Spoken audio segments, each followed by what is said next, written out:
반갑습니다. 고순호입니다. 네팔 인도기행 20번째 시간입니다. 지난 시간에는 틸라오라 코트에 있는 옛 카필라성 유적지의 모습을 마저 돌아보았습니다. 이 시간부터는 옛 카필라성 유적지 인근에 있는 석가모니 부처님이나 샤가족과 연관되어 전해지고 있는 옛 유적들을 돌아보기로 하겠습니다. 그중 이 시간에는 화살샘이 있었다고 하는 바르다하와부터 가보기로 하겠습니다. 불전에는 화살샘에 관해 이런 이야기가 전해지고 있습니다. 시다르타 태자 청년 시절 시다르타 태자의 학문은 이미 널리 알려져 있지만 그의 무예에 대해서는 알려진 바가 없었습니다. 그리하여 궁 안에서도 이런저런 이야기가 돌곤 하였습니다. 그러던 어느 날 활쏘기 대회가 열렸습니다. 물론 이 활쏘기 대회는 시다르타 태자의 무예를 확인해 보려는 의도도 있었습니다. 활쏘기 대회에선 관역이 금고 즉 철로 만든 북이 7개가 가지런히 놓였습니다. 시다르타 태자의 이런저런 형제들은 활쏘기에서 그 금고를 3개씩 들었습니다. 그 후 시다르타 태자의 순서가 되자 시다르타 태자는 그곳에 놓인 활이 약하다고 하였습니다. 그러자 왕고에 있던 강한 활, 강궁을 가져다 주었습니다. 시다르타 태자는 강궁을 쏘았는데 화살은 금고 7개를 모두 뚫고도 한참을 날아가 어느 못에 떨어졌습니다. 그런데 그 떨어지는 힘조차도 얼마나 강했는지 화살이 떨어지자 몸물이 넘쳐 흘렀습니다. 이에 사람들은 그 못을 화살샘이라고 불렀습니다. 불전에는 이렇게 전해지고 있지만 이 이야기는 액면 그대로 받아들이기는 그리 쉽지 않을 것 같습니다. 하지만 이런 이야기는 그 사실 여부를 논하기 전 그 전해주려고 하는 뜻을 찾아보는 것이 더욱 중요하지 않을까 합니다. 이 약도는 네팔에서 발행된 카필라바스투, The World of Siddhartha 라는 책에서 전제한 것입니다. 이 약도로 보면 옛 카필라성의 유적이 있는 틸라오라 코트는 여기에 있습니다. 그리고 바르다하와는 남쪽에 타울리하와를 거쳐 이곳에 있습니다. 틸라오라 코트를 중심으로 하여 보면 바르다하와는 약간 남서쪽이 됩니다. 그리고 거리는 6.4km로 되어 있습니다. 다음에 찾아가 볼 쿠당과는 차도를 사이에 두고 거의 마주보고 있습니다. 그리고 여기가 네팔과 인도와의 국경입니다. 바르다하와에서 국경까지는 9.2km라고 되어 있습니다. 따라서 바르다하와는 네팔과 인도의 국경 근처에 있는 것이 됩니다. 바르다하와는 아주 조그만 시골 농촌 마을이었습니다. 처음에 갔을 때에는 이곳 근처까지는 왔으나 화살샘이 있었다는 곳은 어디로 어떻게 찾아 들어가야 할지 몰라 이곳저곳을 두리번거리기도 하였습니다. 그러다가 마을 사람을 만나 겨우 마을로 들어가는 길을 찾아 마을로 들어섰습니다. 마을로 들어서니 자동차가 갈 수 있는 길은 아닌 것 같았습니다. 길로 들어서자 한쪽에는 우리나라에서는 볼 수 없는 검은 소의 모습도 보이고 길 양쪽에는 집단을 쌓아 놓은 곳이 보이기도 했습니다. 길은 외길이기에 앞으로 가볼 수밖에 없었습니다. 한참을 걸어가도 역시 양쪽에 집단을 쌓아 놓은 곳 이외에는 다른 것은 보이지 않았습니다. 한 10여 분이나 걸었을까 마을길이 끝나갈 무렵 어디선가 동네 아이들이 몰려나와 우리에게 따라오라고 손짓을 하였습니다. 우리를 데려다 주려는 것 같아 보였습니다. 어린아이들을 따라가니 오른쪽으로 큰 나무가 있는 곳이 보였습니다. 아이들은 앞장을 서서 갔습니다. 아이들을 따라 나무 밑으로 가 숲을 헤치고 들어가 보니 그곳엔 어디엔가 쓰였을 것으로 보이는 석조물들이 몇 개 놓여 있었습니다. 분명 자연 그대로의 돌은 아니었습니다. 다듬은 흔적이 역력하기 때문이었습니다. 이것이 다입니다. 그 어떤 안내문도 없습니다. 이 석조물들을 보고 있자니 어딘가 허전한 감이 몰려오기도 했습니다. 하지만 한쪽으로는 이런 석조물들이 남아있고 비록 나무 밑이지만 한데 모아놨다는 것만으로도 고마움을 느끼게 되기도 하였습니다. 나무 밑에 풀들이 우거져 있는 것은 이곳이 화살샘이 있었던 곳이라고 전해오기에 개간을 하지 않았기 때문이라고 합니다. 그곳에서 돌아오는 길 한옆에는 물웅덩이가 있었습니다. 하지만 설사 이곳이 화살샘이 있었다는 곳이라고 할지라도 이런 물웅덩이는 밭에 물을 주기 위한 것일 뿐 화살샘과는 그 어떤 관계도 있어 보이지 않았습니다. 화살샘이 있었다는 곳을 찾아다녀오니 결과적으로는 바르다 하와를 한 바퀴 다 돈 것이 되었습니다. 바르다하와는 그 정도로 작은 시골 농촌 마을이었습니다. 바르다하와를 떠나면서 아이들에게 손을 흔들어 고마움의 마음을 전하니 아이들도 손을 흔들며 배웅을 해주었습니다. 어린이들의 천진한 모습이 마음에 새겨지기도 하였습니다. 현지에서는 화살샘을 하나온이라고 하는데 화살샘에 관한 옛 기록을 보면 법현 스님이 법현전, 즉 불국기에는 화살샘이 카펠라성에서 동남쪽으로 30여리 떨어져 있다고 하였으며 현장 목사의 대당서였기에는 같은 거리를 말하되 화살샘 옆에 작은 탑이 있다고 하였습니다.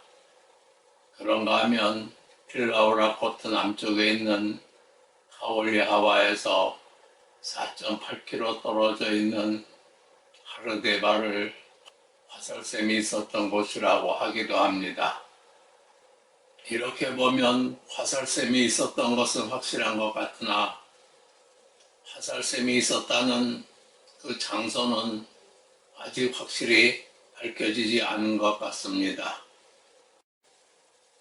구단은 바로 차도 옆에 있는데 그 입구에는 이런 안내문이 있습니다.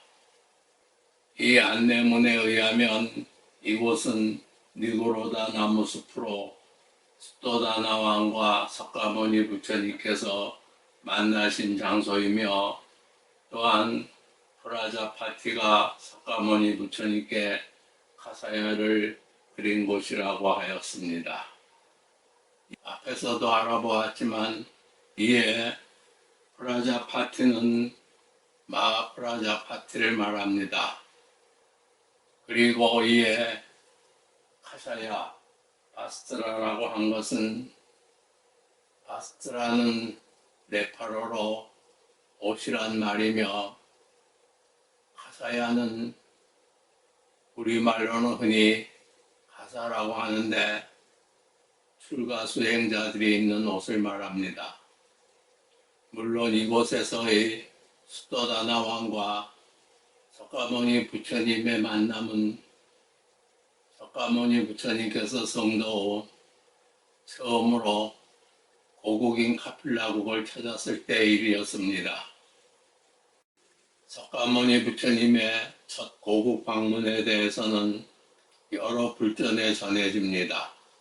남전장경에는 스타르타 태자가 붓다 즉 불이 되었다는 소식을 들은 수도다나 왕이 고국인 카필라국에 와서도 설법해 줄 것을 청하고자 사자들을 마가다국의 왕사성으로 보냈으나 사자들이 모두 석가모니 부처님의 설법을 듣고 출가를 해 9번째로 스타르타 태자 때 친구인 무다인을 보냈으나 무다인도 출가를 해 사자들의 소식이 끊겼었는데 무다인이 어느 날 자신이 왕사성이어 사명을 깨닫고 석가모니 부처님께 자초지종을 말씀드리니 석가모니 부처님께서는 비구들을 이끌고 카필라국을 다녀오셨다고 하였습니다. 그리고 그 시기는 성도 제2년이라고 하였습니다. 불소행산에도 이와 비슷한 내용이 전해집니다.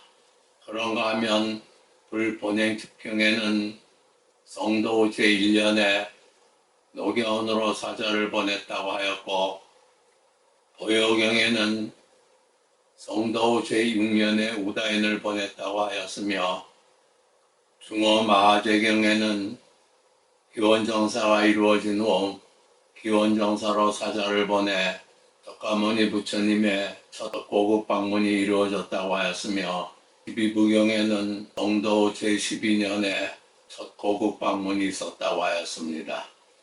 이들과 같아 석가모니 부처님의 첫 고국 방문의 시기는 확정짓기가 어려운데 일반적으로는 당시의 여러 사정을 고려하여 성도 5, 6년경에 그 첫 방문이 이루어졌으며 그 수차례 더 고국 방문이 있었을 것으로 봅니다. 그리고 라울라와 안다의 출가는 그 첫 방문 때에 이루어졌다고 하더라도 자카죽의 출가는 그 후 점차로 이루어졌을 것으로 봅니다. 쿠다는 입구가 동쪽에 있습니다. 동쪽에서 들어가 마주 보이는 쪽이 서쪽입니다. 입구로 들어서면 이런 넓은 공터가 있어 우선은 시원하게 보이기도 하는데 이런 공터가 처음부터 있었는지는 알 수 없습니다. 공터를 지나 조금 가면 오른쪽에 못이 보입니다. 이 못은 본래 못이 아니라고 합니다. 이곳은 유적을 발굴한 곳인데 그 발굴한 곳에 모래 같은 것들이 흘러들어 이런 못의 모습이 되었다고 합니다. 해당 서역기에는 이곳을 니구로다 나무숲이라고 하였으며 이곳에는 아소카 왕이 세운 탑이 있고 그곳에서 머지않은 곳에 있는 또 하나의 탑은 마하프라자파티가 석가모니 부처님께 가사를 드린 곳에 세운 탑이라고 하였습니다. 하지만 남아있는 모습은 모두가 심하게 다 파손된 모습이고 크기도 모양도 각기 다 다른 모습입니다. 그 중에는 원형의 모습으로 남아있는 것도 있고 작은 정사각형의 모습으로 남아있는 것도 있으며 큰 직사각형의 모습으로 남아있는 것도 있습니다. 그런데 그 유적들은 이곳저곳에 산재되어 있어 어떻게 종을 잡을 수 없습니다. 이리저리 돌면서 보이는 대로 볼 수밖에 없습니다. 이런 원형으로 남아있는 유적들은 탑이었을 것입니다. 탑이 아니라면 이런 원형의 모습은 나타나지 않을 것이기 때문입니다. 이런 정사각형의 작은 건물은 이곳 현지인의 말을 빌리면 망루였다고 합니다. 망루라면 높이 올라가 멀리를 바라보았을 것이니 그 높이는 상당히 높았을 것입니다. 이런 것은 큰 건물의 일부였을 것이니 사원의 유적이라고 할 수 있을 것 같습니다. 이것도 그 부분적인 모습으로 보면 사원의 유적일 것 같습니다. 심하게 파손된 모습이지만 이것도 남아있는 부분으로 보아선 사원의 유적일 것 같습니다. 이것도 마찬가지로 사원의 유적일 것입니다. 이런 모습은 어떻다고 가늠조차 가지 않습니다. 이리저리 돌아보아도 대충 어떻다고 보일 뿐 확실한 것을 알 수 없는 것이 이곳입니다. 아쉬움이 남는 것은 사실이지만 보이는 그대로 돌아보며 먼 옛날을 그려볼 뿐입니다. 이곳에는 모래가 많습니다. 이 모래들도 유적들이 이렇게 된 것에 영향을 주지 않았을까 하는 생각이 들기도 합니다. 유적들을 돌아보고 입구를 향하여 나가는 길 오른쪽에는 이런 언덕 같은 곳이 있는데 그 위에는 팔각의 첨탑 형식의 조그만 건물이 서 있습니다. 이곳은 언덕이 아니라 옛 사원이 있던 곳입니다. 1962년 이곳의 발굴로 벽돌로 된 사원이 있었던 것이 확인되었고 이곳에서는 많은 귀중품들이 발견되기도 하였습니다. 그렇다면 이 건물은 옛 사원과는 관계가 없는 건물입니다. 이 건물은 언제 세웠는지는 모르지만 옛 사원터 위에 세운 힌두교의 건물입니다. 이에서는 시발인가가 발견되기도 하였다고 합니다. 이런 모습을 보니 어딘가 안쓰러운 감 같은 것이 들기도 합니다. 쿠단을 떠나는 길 잠시 걸음을 돌려 쿠단의 유적을 바라보며 그 모습을 마음에 새겼습니다. 이 시간에는 이에서 마치겠습니다. 다음 시간에는 고티하와부터 돌아보기로 하겠습니다. 이 영상을 구독해 주시고 시청해 주시는 모든 분들께 고마움의 마음을 전합니다. 더 많은 분들이 함께 하실 수 있도록 해주시기 바랍니다. 다음 시간에 뵙겠습니다. 고맙습니다.